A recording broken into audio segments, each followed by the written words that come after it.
아, 일단 예를 들어 여러분들 워터폴 기업이 하나 있어요. 워터폴 기업의 특징은 조직을 집단으로 통제하는 그런 형태를 가지고 있죠. 마치 가족 같은 상사가 주니어에게 일을 시킵니다. 이 주니어는 최대한 잘해서 뭔가를 하길 바라는데 이러면 조져요. 초안 잡기, 조사하기 이런 거 보통 시키는 거거든요. 그래서 여러분들이 보통 워터폴 기업에서 일을 잘하는 거 이거 이직해서 들어간 사람들도 실수를 하는데 기본만 하면 됩니다. 그리고 그 기본이 뭔지 정확하게 알아야 해요. 100%를 다 한다 뭐 이것도 필요 없어요. 80% 정도만. 예. 기본으로 돌아갈 정도면 됩니다. 이제 조건은 있어요. 일단 권한과 책임이 나한테 없습니다. 나는 그냥 일종의 법, 뭐, 서포터 같은 그런 입장이라고 생각을 했으면 돼요. 그럼 예정보다 하루 이틀 정도 빠르게 하는 게, 종료를 시키는 게 맞고요. 처음 시작할 때 방향성을 확인을 하고, 세 번째 이틀 정도의 중간 보고를 해야 됩니다. 그래서 지금 현재 진행하려고 이렇게 하고 있는데, 이 방향이 맞는 것 같습니까? 그런 식으로 일종의 협업하는 방식이 이거예요. 그래서 자소서 같은 거 제가 이제 학생들에게 내라고 하면 말이까지 최대한 창의성을 발휘한 괴상한 자소서를 가져옵니다. 이게 최악이에요. 말을 안 듣는데 대충 써서 빨리 내나 해도 빨리 안 와요. 일종의 여기에 뭐 여러 가지 감정을 잡아요. 이게 우리나라가 문과 국가거든요. 그래서 문학적인 표현을 대단히 좋아하는데 비유, 은유, 가면 쓰기 뭐 이런 메타포가 가득한 것들을 글을 적어요. 솔직히 처세라는 게 전부 거짓말이고 허세거든. 가상이고 허상이고. 그래서 글이 매우 좋은 글로 훈련을 받은, 어릴 때부터 훈련을 받은 게 비유와 은유, 가면 쓰기 이런 것들이 매우 좋은 처세면 매우 좋은 글로 훈련을 받아왔기 때문입니다. 개인적으로 문학이 사람을 병들게 한다는 말에 참 동의를 합니다. 이게 보고서를 쓸 때는 진짜 최악이에요. 더더욱 더 생각할 게 많은데 복잡해져요. 특히 위에서 의사결정으로 사는 사람들은 인생이 더더욱 더 복잡해지거든요. 단순한 거 좋아요. 그냥 명확하고 단순하게. 결론부터 혹은 결론만. 어차피 이거 시키는 건 마무리는 자기가 알겠다는 거기 때문에 기본적으로 일 잘할 수 있게끔 서포트 정도는 할 수 있는 게 좋습니다. 그리고 어떤 결과가 나오면은 그 결과에 대해서 보고서를 마지막으로 자기도 한번 읽어보면서 조금 더 유사하게 쓸 수 있는, 그럼 다음에 맞출 때 좀 더 편하니까. 그래서 자기 위치를 정확히 알아야 돼요. 아, 나는 지금 서포터구나. 그럼 이 사람이 일하기 편하게끔 상사를 이용해야겠구나. 그리고 난 다음 이제 물어보는 거죠. 여러 가지로. 그렇게 이제 좀 잘 이용해서 뽑아 먹는 방식이 이겁니다. 상사를 잘 이용해야 돼요. 그래서 컨설턴트 경험을 해본 사람일수록 더욱더 보고서 결론부터 이야기하고 결론만 이야기하는, 결론부터 이야기하거나 결론만 이야기하는 그런 게 익숙해져 있습니다. 그래서 항상 생각하는 걸 회장님 상대한다고 생각을 해보세요. 그러면은 위에서부터 내려온 거기 때문에 이분들이 하시는 말은 다 똑같아요. 나 바빠. 결론만. 바쁘니까 결론만 이야기해. 이게 회사 생활은 인간관계용이 아니기 때문에 그렇습니다. 여러분들은 작품을 쓰는 게 아니에요. 보고서를 쓰는 겁니다. 명확하고 단순하게. 분석 철학적이고 이건 대륙 철학적입니다. 그 차이라고 생각하시면 돼요. 자, 조직이란 건 이런 구조에서 역할이 분리되어 있고 이 역할 안에 팀을 만들어서 움직입니다. 한 팀이 무너진다 하더라도 다른 팀에 영향이 미치지 않도록 하는 게 제일 정석인데, 현실은 이제 돈의 문제 때문에 나름의 또 협업적인 분업을 하죠. 그게 워터폴입니다. 그래서 한쪽 그 트레일이 막히면은, 한쪽 스레드가 막히면은 다음 스레드로 넘어가지 못하는 그런 문제가 있습니다. 그래서 이런 구조주의적 경향을 보면 분명 일은 내가 하고 있는데 권한과 책임이 없는 구조를 가지고 있는 경우가 상당히 많아요. 워터폴에서는. 그러니까 모듈 하나의 중간 관리자의 폐악질이 그래서 잘 나올 수가 있습니다. 이러면은 얘 진짜 못 써먹겠다 하면서 꼬리 끊기 딱 좋은 구조입니다. 조직이라는 플랫폼에는 이 문제가 없어요. 어차피 이건 플랫폼일 뿐이고 그냥 빈 엑셀의 칸 같은 겁니다. 단지 이걸 운영하는 사람이 집단, 즉 파벌이 장악하면 그때부터 매우 고달픈 일이 펼쳐집니다. 조직 입장에서 그렇다는 거예요. 그래서 오늘의 주제입니다. 버림받은 세대가 되지 말고 버리는 세대가 되세요. 옆에 국가든 조직이든. 저는 이거 의존성 해결이라고 합니다. 집단의 생존을 기대지 말고 기대하지도 말고 내가 여기서 안정적으로 뭐 이런 걸 생각하지 마세요. 지금도 보면은 인플레이션이 터지고 난 다음에 전 세계 공무원들이나 학교 교사들의 임금이 인플레이션을 못 쫓아가잖아요. 이처럼 안정적이라는 건 거의 없는 것 같습니다. 솔직히. 그래서 제가 보통 이런 집단주의에 대해서 많이 느낀 것 중에 한 사례를 이야기해보면 여학생을 안 넣는 특정 업계가 있어요. 어떤 산업계. 이직하지 말라고 합니다. 이게 반복적으로 일어나기 때문에 여학생은 그쪽 산업계에 넣지 않습니다. 남직원이 많은 팀이 있어요. 그쪽 업계에. 그래서 중견급 여직원이 있습니다. 한 넘버 3 정도 됩니다. 넘버 2까지는 안 되고. 이 여직원이 새로 들어오는 신입 여직원을 매우 괴롭혀요. 매우. 나름 일을 못하냐? 일을 합니다. 일 잘합니다. 나름 팀에서 역할하면서 신입 여직원만 괴롭히는 현상이 나옵니다. 그럼 위에 팀장은 남자 팀장 오냐오냐 같이 화해하고 잘 지내자 이런 식으로 되어 있고 업무 분리가 안 되어 있어요. 근데 직속 상사가 그 여직원이거든요. 중간에서 계속 일 못하는 것처럼 정치를 합니다. 일을 개판으로 지시를 주고 그 다음에 여러 가지 이제 그 정신적 압박을 주면서 그리고 자기가 일을 더 많이 하는 티를 내요. 거기서 신입 직원이 자기 영향력을 줄이는 걸 방지를 해요. 이런 식으로 팀을 먹는 방법이 있구나를 이걸 한 3번 정도 겪고 난 다음에 깨달았거든요. 이 여직원들한테만 반복적으로 일어나요. 그럼 왜 여직원들한테만 반복적으로 일어날까? 남직원들보다 후환이 없을 것 같아서 여직원을 괴롭히는 거예요. 보통 이런 경우에 홍일점인 경우가 많습니다. 남자 직원 팀 전체가 남자인데 여자 혼자인데 거기에 여직원이 하나 들어온 거예요. 이런 경우가 많은데 보통 한국인이 이걸 반발을 대놓고 안 하는 타입이기 때문에 더더욱더 후환이 없을 것 같으니까 많이 괴롭히죠. 권한이 과도하기 때문에 생긴 문제입니다. 이게 아래에서 볼 때랑 위에서 볼 때랑 시선이 달라요. 아래에서 볼 때는 말도 안 되는 뭐 이상한 트집을 잡고 괴롭히고 하는데 위에서 볼 때는 말 잘 듣고 일 잘하는 무난한 직원으로 보입니다. 팀장 입장에서는. 저 친구가 근데 마음속에 또 이것도 있어요. 저 친구가 많은 일을 하다 보니까 능력이 있어서 이직도 잘할 텐데 이런 식으로 조직을 장악하는 법을 익힌 사람들도 있더라고요.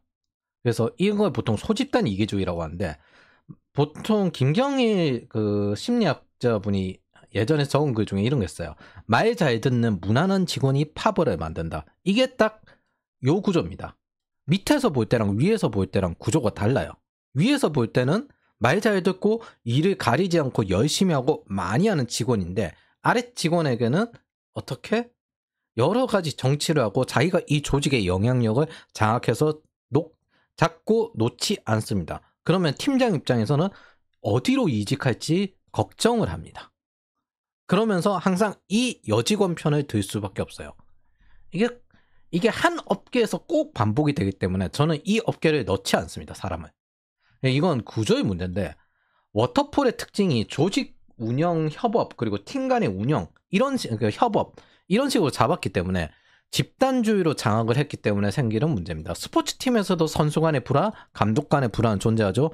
이거의 상하관계가 명확히 잡아지면 이런 형태가 되어버린 거예요. 그런데 우리에게는 이거에 대해서 항의해 줄 수 있는 에이전시, 새로운 곳을 찾아줄 수 있는 에이전시가 없습니다. 제가 그 역할을 좀 대신해 주고 있긴 한데 이런 건 똥 밟은 거라서 답이 없어요. 그냥 빨리 나와야 됩니다. 오래 버티면 버틸수록 정신적으로 무너지거든요.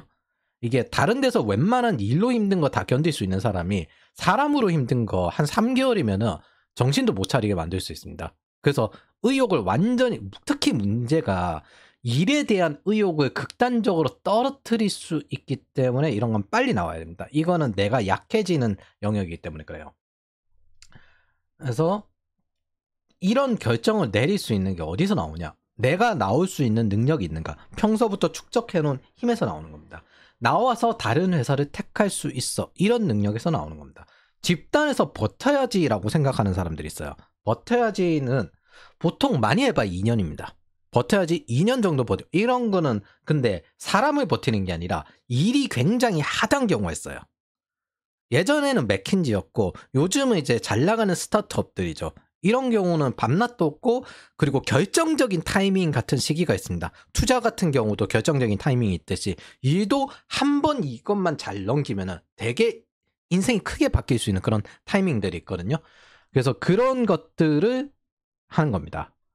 그때 버티는 거지 일을 버티는 거지 집단에 대한 정치를 버티는 경우는 없어요. 강자가 되어야 되기 때문에 이 조직이나 집단에서 경험이 나를 성장시키는가? 이거를 항상 질문해 봐야 된다. 집단이나 조직은 망하지 않는가? 이게 공동체라는 게 진짜 무서운 게 망할 때 다 같이 망하거든요. 지금 현재 보면 위메프, 티몬 이런 사태들 보듯이 예전에는 이제 골목 식당에 청년몰 이런 것들이 있었죠. 이런 것처럼 망할 때 다 망합니다. 그래서 여러분들은 공동체가 망하는 거에 대해서도 굉장히 신경을 많이 쓰셔야 돼요. 그렇기 때문에 더더욱더 이 공동체가 망해도 나는 다른 곳에 갈 수 있다. 이런 식으로 할 수 있는 의존성 해결이 진짜 중요합니다. 그래서 무협에서 영약이나 기어 넣는 것처럼 무슨 공청석유, 대환단 이런 거 찾는 것처럼 강해질 거라면 일이 좀 어렵든 뭐라든 가리질 않아야 됩니다. 생각보다 일하면서 나한테 성장 기회를 줄 만한 사람이나 줄 만한 조직은 매우 드뭅니다. 찾아다녀야 돼, 직접적으로. 그래서 옛날에는 해킹 기법 같은 거 익힐 때 술 같은 거 사면서 한번 이제 뭐 하나 힌트 듣고 그거 직접 해보고 그 다음에 또 막히면 또 이제 술 한번 사고 이제 힌트 듣고 이런 식으로 접대해가지고 그렇게 배운 경우도 많았습니다. 그게 1세대들이 그랬어요. 그래서 나머지는 시장에 따라서 그냥 여기서 버티고 있으면 쭉 가는 게 성장하는 시장에서 클라우드를 자꾸 보내는 이유도 시장 평균을 따라 쭉 가기 때문에 그거는 내가 개인으로 해야 되는 것들이고요. 이거는 내가 별도로 시장이 이렇게 바뀌고 있구나. 그럼 새로운 것들을 빨리 익히고 준비된 사람이 되고 그것들을 할 수 있는 기회도 이제 찾아서 움직이고 그런 걸 반복을 해야 된다. 요렇게 자꾸 인맥을 늘리면서 점점 성장을 하는 거예요. 하나는 명확한데 절대 혼자서 골방에 틀어박혀서 성장할 수는 없습니다. 야생에서 구를 때 여기서 나에게 여러 가지 코칭을 해줄 수 있는 사람들에게는 돈을 아끼지 않고 많이 베풀면서 요청을 해야 됩니다. 직접적으로. 그래서 제 의도가 이런데 이것들 어떻게 해야 됩니까? 이런 사람들 찾는 게 되게 힘듭니다. 그리고 적당히 성장했으면 이제 또 새로운 멘토들을 찾아야 되고 그래서 어떤 일을 할 때 저는 사람 먼저 만나려고 발버둥을 치는 편이에요. 그 말이 맞아요. 발버둥. 성장하려면 강해지려면 발버둥이 전부입니다. 그래서 시스템에 맞추는 게 아니라 나를 시스템에 맞추는 게 아니라 필요한 만큼 이용하고 버리는 겁니다. 이건 철저하게 통계적인 개념이에요. 평균이라는 사람은 요즘 이제 그런 거 나오죠. 육각형 남자는 실제로 존재하지 않는다. 교집합은 존재하지 않는다. 통계적으로 보면 그렇지만은 통계적인 인간은 실제로 존재하지 않기 때문에 그 이전의 사람들은 전부 시스템에 맞춰서 내가 행동하려고 했는데 통계적인 사람은 존재하지 않는구나. 그래서 시스템을 이용하고 그 다음에 버리고 다른 시스템을 찾고 이런 식으로 해야 되겠구나라고 접근하는 겁니다. 그보다 좀 더 전통적인 세계관, 그러니까 헤겔과 칸트 쪽 영향을 많이 받은 사람들은 집단주의 경향이 많이 있거든요. 이 사람들은 보통 심리적으로 싸게 먹기 위해서죠. 결론은 심리적으로 세뇌하고 싶으니까 배신자 프레임을 씌웁니다. 그러나 조직은 위태로울 때 가장 청산하기 쉬운 자산부터 뺍니다. 인적 자산이죠. 인적 자산부터 청산합니다. 보통 사람이든 조직이든 위태로울 때 가장 팔기 쉬운 자산, 현금화하기 쉬운 자산, 혹은 가장 손절하기 좋은 비용, 이거부터 청산을 하거든요. 그래서 가장 영향력이 적은 하위 직업부터 청산합니다. 그래서 구글 3만 명 광고 조직 이거 자른 지 얼마나 됐다고 지금 2만 5천 명 또 자르고 있거든요. 또 잘랐다는 이야기 나오고 이거 계속 반복이에요. 이거 2023년 3만 명 광고 조직 없앴다. 뭐 파이썬 팀 2024년 1월 뭐 파이썬 팀은 어떻게 됐는지 기억이 안 나고 플러터 팀은 싸다고 독일로 옮긴 걸로 기억하거든요. 독일이 우리나라랑 연봉이 비스무리합니다. 그래서 조직은 결국 여러분들에게 배신자 프레임을 씌우다가도 언제든 여러분들을 위태로울 때 잘합니다. 그래서 여러분들은 항상 시스템을 이용하고 그 다음에 유통기한이 끝나면 버리고, 나한테 강자가 되는 거는 영약 기원을 얻는 것처럼 절대 가리지 않고 투자를 해야 되는 겁니다. 강자가 된다는 뜻은 뭔가? 정의를 내리면 홀로 설 수 있다. 저는 이걸 의존성 해결이라고 합니다. 자, 이걸 제가 학생들한테 이야기하거든요. 승진보다 이직을 해야 되고, 이직보다 전직을 해야 되고, 전직보다는 글로벌 진출을 해야 하고, 진출보다는 창업 투자를 해야 한다. 즉 이건 뭐냐면 아랫단계는 윗단계는 아랫단계를 포함할 수 있어요. 그래서 이직을 할 수 있는 사람은 시간을 투자하면 충분히 승진을 할 수 있던 사람입니다. 전직을 할 수 있던 사람은 이직을 할 수 있던 사람들이고요. 그래서 시간을 넣으면 승진할 수 있는 사람, 기본을 하는 사람, 그래서 범위가 커지는 거예요. 그래서 회사에서 처음에 우리가 신입으로 시작해서 이직을 할 수 없지만은 이직을 할 수 있을 때부터 전문가가 됩니다. 그 전문 업계에서 돌아다닐 수 있고, 그리고 이제 C레벨이 어느 정도 될 수 있다는 건 전직을 할 수 있다는 뜻이고, 뭐 담당자도 될 수 있고, 그리고 산업을 옮겨 다닐 수도 있습니다.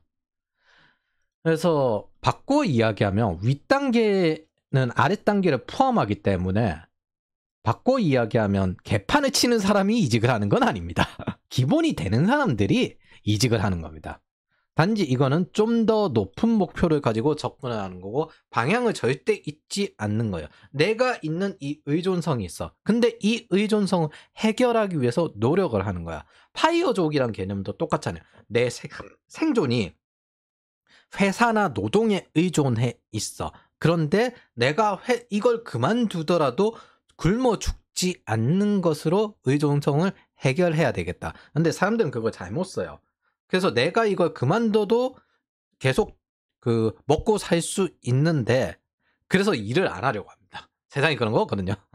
그래서 이거 하게 될 경우 내가 이렇게 되면은 이 단계들의 효과가 뭐냐면은, 내가 조직의 선택을 받으려고 노력하는 게 아니라 내가 조직을 선택할 수 있는 역량이 됩니다. 이해 상충 관계가 맞기 때문에 최소한 어느 정도 시스템을 이용하고 버리고 이런 것들에 대한 대등한 위치에 갈 수 있다는 거예요. 동시에 그걸 통해서 내가 더 강해질 수 있는 거죠. 나아가서는 선택할 필요가 없는 수준이 되는 겁니다. 그게 사업가고 투자자가 되는 거죠. 그럼 나는 이제 어떤 고객을 직접 만날까? 이걸 노력하는 방향으로 가면 됩니다. 이게 야생입니다. 이때부터. 이거 진짜 빡세요. 누가 가르쳐주는 거 제대로 가르쳐주는 거고. 그래서 나를 강하게 만드는 거 있고, 선택할 자유를 찾는 거고, 의존성을 해결하고 성장하는 겁니다. 그래서 회사에서 지옥 같은 이유는 내가 이 고통이 영원히 끝나지 않을 것 같은 군대다. 그러면 그때부터 이제 지옥이 되는 거예요. 근데 이거 끝나면은 나와도 된다. 그래서 지옥 같은 거지 다 배우고 끝나면 상관이 없습니다. 시스템은 잠깐 결정적인 타이밍이기 때문에 이용하는 겁니다. 초기에는 그래서 좀 깐깐한 상사가 더 나아요. 이거 솔직히 말하면 젊을 때 해야지 나이 들면 못합니다. 나이 들어서 일 못한다 다 벗어요. 젊을 때 좀 깐깐한 상사한테, 이런 상사들의 특징은 뭐냐면은 일을 100%로 끝까지 채우는 사람이거든요. 혹은 120%까지 하는 사람이에요. 그래서 같이 일하다 보면 되게 하드해요. 대신에 그래서 그 밑에 직원이 별로 없어요. 근데 배울 수 있는 거는 디테일하게 정말 많이 배울 수 있습니다. 그래서 한 2년 버티고 난 다음에 다른 조직으로 옮겨가거나 이직하거나 그 발판을 쓰기엔 딱 좋습니다. 그럼 다른 조직 가면은 일이 너무 쉽거든요. 거기는 80%만 해도 이 정도로 일을 잘한단 말이에요. 이런 식으로 평을 받기 때문에. 그래서 진짜 강해지는 거는 뭐 이런 고통을 견디면서 강해지는 겁니다. 그리고 진짜 강해지는 건 대놓고 이거 누가 가르쳐 주는 것도 없고 야생의 책임 권한 다 던져줄 테니까 네가 알아서 죽이 되는 밥이 되는 해봐. 이게 진짜 제일 강해집니다. 솔직히 이 깐깐한 상사한테 배우는 것보다 이제부터 뭘 해야 될지 모르는데 그걸 어떻게든 묻고 해결하면서 그렇게 하면서 강해지는 게 진짜 제일 강해집니다. 그리고 이걸로 큰 사람들도 몇 명 있어요. 저는 이쪽 타입입니다. 요즘 시대가 이제 온보딩이 없는 시대이기 때문에 요런 게 많을 거고, 사실 보안이 대부분 이 경향을 가지고 있습니다. 그래서 의존성이 있는 기간 동안은 집단 조직 안에서 내가 육성이 되는 거고, 처음부터 이렇게 던져지면 견딜 수 있는 사람만 견디고 대부분은 못 견디거든요. 그런데 이 조직에서 육성이 된 다음에 이제 야생에서 완성을 해 나가는 거죠. 그러면 좀 더 불확실한 걸 많이 경험해 보면서 아 힘들구나 그렇게 진행이 되는 겁니다. 근데 오랫동안 육성에 익숙해져 있으면 마치 이 프로세스가 세상의 모든 것인 것처럼 모순을 발견하지 못하게 됩니다. 그래서 이런 단계별의 스테이지가 있다고 생각을 하고 설정을 해놓고 움직이시면 되겠습니다. 결국 우리는 싫든 좋든 간에 장기적으로는 이 경영자, 투자자가 될 수밖에 없습니다. 내가 임원이 되었든 사장이 되었든 결국에는 우리는 사업을 하고 투자를 할 수밖에 없어요. 우리가 인생을 120년 정도 산다고 예상이 되고 있는데 120년 동안 한 직업에 있다? 불가능합니다. 결국 자기만의 사업체를 가질 수밖에 없고 그건 직장 다니면서 하는 게 더 낫다라는 입장인 거예요. 그래서 떠밀려서 자영업으로 경영과 투자를 하는 것보다 내가 적극적으로 직장 다고 건강할 때 시스템을 만들어 놓고 그 시스템을 계속 개선해 나가는 게 좋습니다. 사실 저도 그렇게 했는데 그럼에도 불구하고 나오곤 쉽지 않았어요. 그래서 미리미리 준비하는 걸 학생들에게 추천을 합니다. 이것도 즉시 바꾸겠다고 해서 바로 바뀌는 게 아니라 천천히 단계별로 바뀌거든요. 그래서 제가 책을 많이 읽고 이렇게 하는 이유 자체가 그러지 않으면 생존이 안 됩니다. 사실 이쪽 영역은. 일상적으로 항상 책을 읽고 뭔가 성장하고 새로운 영감을 받고 새로 바뀌는 거 찾고 그렇게 하지 않으면 거의 2, 3년마다 한 번씩 죽을 각이 생긴다라고 생각을 하시면 됩니다. 근데 그걸 노인이 돼서 그런다? 한 번도 대응 안 해보고 처음 해본다? 그러면 어마어마하거든요. 그래서 젊을 때 하는 게 낫습니다. 특히 회사 다니면서 실패했네? 이걸로 끝나는 게 나아요. 그래서 장기적으로 사업가급 투자자를 만들려고 노력을 하는 겁니다. 자, 다시 원래대로 돌아가 보죠. 글로벌적으로 국가에 버림받은 세대, 희생당한 세대 이런 것들을 자조가 많거든요. 근데 저는 여러분들이 국가를 버릴 수 있는 세대가 되길 바랍니다. 글로벌 리스트로 키우기 위한 노력이 그래서 엔지니어, 사업가형 투자자, 엔지니어, 사업가, 투자자 요 세 가지거든요. 이 사람들이 이제 이스라엘이 사회주의 시절에 글로벌의 엔지니어 사업가 투자자들이 아이씨 이스라엘 사회주의네. 그래서 실리콘밸리가 만들어진 겁니다. 그리고 이스라엘이 다시 또 그 자본주의가 다시 또란다. 이스라엘이 자본주의화가 되었을 때 그쪽 사람들이 이스라엘도 가기도 하고 투자도 하고 그러다 보니까 이스라엘이 빠르게 성장한 거고요. 이걸 기술 스택으로 따지면은 기술, 돈, 영어 요 세 가지입니다. 요 세 가지 중 하나가 있어야 돼요. 보통 이제 백만장자라 불리는 12억 이상 어느 정도 자산이 있거나 영어가 되거나 기술이 있거나 근데 요것들 나름 크게 불가능한 수준은 아니거든요. 그래서 처음 시작할 때부터 저것들을 계속 하게끔 학생들에게 추천하는 겁니다. 그래서 우리는 조직 의존성, 즉 안정감을 추구하다 보면 기대거나 기대하거나 하다 보면 항상 문제가 생기고 감정적이 돼요. 근데 지금 현재 상황이 언제든 다시 돈 뿌리고 다시 세금이 올라갈 가능성은 언제든 있습니다. 사실 이거 확정이죠, 확정. 그때는 국가를 옮겨갈 수 있어야 합니다. 한국 부자들이 100만장자들이 나가는 거잖아요. 보통 영국도 지금 나가고 있고 제가 최근에 봤을 때 한 작가가 미래 세대 부담이라고 하는데 그 미래 세대가 없다. 그래서 결론이 뭔데? 돈을 뿌려야 한다. GDP 5% 때려박은 헝가리도 실패했다고 지금 나왔거든요. 그래서 이민 정책으로 지금 전환을 하고 있어요. 얘네들이 헝가리 민족이 필요하다고 해서 GDP 5%를 때려박았어요. 이 정도로 때려박은 출산율 하나에다가 때려박은 건 드문데 실패였습니다. 화폐 가치 훼손으로 인한 여러 결과들이 근본적인 청년의 어려움인데 다시 돈을 때려박아서 화폐 가치 훼손을 해야 한다. 이거는 노예로 만들겠다는 작당이거든요. 이거 보통 식민지 만들 때 그런 방식이잖아요. 여기서 나온 돈 가지고 한 번 수수료 떼고 난 다음에 다시 여기로 주는 식민지 통제할 때 이런 방식이잖아요. 식민지의 여론 통제할 때. 이거 뭐 결국엔 청년이 내는데 그걸 가지고 다시 돈을 뿌려가지고 근데 이 결과는 뭐다? 화폐 가치 훼손으로 인해서 생긴 결과가 지금 상태인 거죠. 왜? 이걸 좀 더 정확히 해보면 단순 노동소득의 가치가 너무나도 떨어졌기 때문입니다. 특히 연봉이 안 올라가는 워터폴에 근무하는 사람들이나 아니면 성장이 멈춘 회사나 중소기업에 근무하는 사람들이나 공무원들이나 이 사람들의 노동 가치가 훼손시켜 놓고 주거비나 이런 비용 계속 증대시킨 방식이죠. 그거 잡겠다고 또 세금을 시킬 것이죠. 그래서 이 화폐 가치 훼손이 결과인데 우리는 이제 좀 과도한 저출산이잖아요. 다른 나라처럼 평균적으로 1점대 저출산이 아니라 이것들 자체가 화폐 가치 훼손과 문화적인 문제 때문인데 이걸 다시 화폐를 뿌려야 된다. 이걸 주장하는 사람은 여전히 있습니다. 제가 이 사람 어떤 사람인지 알거든요. 진보 지지자이면서 남패미이면서. 그래서 즉 언제든지 다시 돈을 뿌리고 국가, 즉 조직이 위태로워질 수 있는 상황이 올 수 있습니다. 그러면 그건 또 개인에게 떠넘깁니다. 이 조직이 위태로운 상황은. 그래서 언제든지 버림받은 세대가 되지 말고 그 떠넘기는 과정에서 버림받은 세대가 되거든요. 그래서 국가를 버릴 수 있는 세대가 되어야 합니다.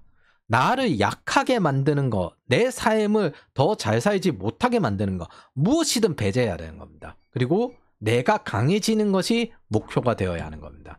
그래서 저는 성장 자체를 의존성 해결이라고 합니다. 이 조직에 있을 수밖에 없는 이유는 내가 생존할 수 없기 때문에. 반대로 의존성이 해결되지 않는 것은 성장이 아니라 확장이라고 부릅니다. 자, 피해자 심리로 살 겁니까? 아니면 내가 선택할 수 있는 사람이 될 겁니까? 선택할 자유를 추구하는 사람이 되길 바랍니다. 세상이 무너져도 살아갈 방법은 무조건 있습니다. 그래서 국가를 버리는 것보다 국가를 개선할 수 없냐? 이렇게 질문하는 사람들도 있을 거예요. 이것도 선택할 수 없냐? 목숨을 걸고 집단을 이루고 정치로 나아갈 수는 있겠죠. 근데 정치인이 희망이시면 그게 꿈이시면 그게 하셔도 되는데 이건 제가 말해드릴 수 있는 부분은 아니에요. 저는 그쪽 일을 해본 적이 없고 이제 국회의원까지 커리어 루트가 어떻게 되는지 그거는 쓱 한번 살펴본 적이 있거든요. 지방 이제 구당에서 시작해가지고 이제 지역의원으로 시작해서 당에서 활동하다가 단계별로 올라가서 그쪽에 그 지역에서 일자리 그러니까 국회의원 자리가 생길 때 공천 받아가지고 올라가는 그거 한 5년에서 10년 해야 되더라고요. 돈도 좀 많이 넣고 당에다가. 사실 돈 뿌리는 것 자체도 집단을 만들어서 장악하고 그냥 몇몇 위의 사람들이 주도해서 움직이는 거잖아요. 근데 여러분들 경제학자들 이야기가 여러분들에게 통용이 안 되는 이유가 그 경제학자들이 하는 이야기는 국가 기획이라든지 기업 전략 기획이 될 수 있는데 그것들이 실제 구현이 되었을 때 그 피해자들이 여러분들이 될 수 있습니다. 희생되는 대상이. 그래서 이게 여러분들이 그런 걸 하는 게 여러분들의 희망이라면 상관이 없는데 그거는 그 사람들의 업적이자 성공이지 여러분들의 그 희생일 수 있어요. 그 사람들의 업적이자 성공인데 여러분들의 희생일 수 있습니다. 이거 좀 더 명확히 이야기하면 저는 이 유튜브 보는 분들이 더 잘 살게 하는 판단력에 도움이 되는 것들을 드려야 됩니다. 근데 이런 조직적인 이야기를 하면은 여러분들에게 도움이 되진 않아요. 여러분들의 삶이 더 잘 사는데. 그래서 이 부분을 잘 이해를 하시고 집단의 일, 조직의 일은 나의 일과는 다르다. 나의 일에 맞춰서 조직이 온라인 시켜야 되고 현대 국가로는 기본적으로 개인의 행복이 조직, 국가의 행복보다 위대함보다 우선시되어 있습니다. 국가의 존재 이유 자체가 애초에 개인의 행복을 위해서 존재합니다. 그게 이제 100% 안 되긴 하지만 정석은 그렇다. 그래서 부득이하게 개인의 행복을 침해하는 경우가 있는 것이지 정석적으로는 개인의 행복이 최우선입니다. 그래서 저출산이 해결된다? 얼핏 보면 조직에는 좋아 보이겠죠. 청년에게 힘들어요. 이게 집단 입장에서는 입장이랑 여러분들 입장은 완전 다르다고요. 예를 들어 저 위에 미치광이 같은 상사가 있어요. 근데 저출산이 해결된 상태입니다. 그 경쟁이 과해서 살아남기 위해서 이 미치광이 상사 밑에 있는 걸 그만두지 못해요. 그러면 이제 공황장애, 조울증, 우울증 생기다가 자살하는 거야. 그러면 이제 한수원처럼 이제 지워라 하고 그 다음에 치워라 하고 직장 내 괴롭히면서 이제 여전히 이제 떵떵거리면 잘 사는 꼬라지가 나오는 겁니다. 지옥이 되는 거죠. 그래서 항상 의존성을 해결하고 강자가 되려고 노력을 해야 됩니다. 안주하면 안 되고. 그게 지옥이에요, 진짜. 내가 밖에 나가서 여러 가지 실패를 겪고 그런 것들은 성장할 수 있는 거고, 성공만큼 위험한 게 없어요. 그건 떨어질 길이 있잖아요. 근데 실패는 성장할 수 있어서 안전하거든요. 그렇다고 승리를 추구하지 않을 수는 없죠. 그래서 지금처럼 아르바이트만으로도 살 수 있는 상황이 안 나오게 됩니다. 인구가 많아지면은. 그래서 저출산이 해결된다? 그게 청년들 입장에서는 재앙일 수 있어요. 집단의 성공이 여러분들이 강해지는 것과 온라인이 되지 않는 경우는 많이 있습니다. 그리고 그런 것들은 일상적으로 항상 느끼잖아요. 예를 들어 지금 이제 수출을 잘하는데 내수는 정말 엉망이고 내 연봉은 엉망인데? 그런 거는 자기가 스스로 개척해 나가야 되는 겁니다. 그리고 집단이 이렇게 움직이네, 내가 피해가 되지 않도록 리스크를 관리하고 잘 움직여야 되는 거고. 그래서 이런 것들에 대한 희생들이 기대하고 기댄 결과가 됩니다. 의존성이죠. 우리는 결국 홀로서고 성장이란 건 의존성을 해결하는 것이라고 꼭 염두에 두시기 바랍니다.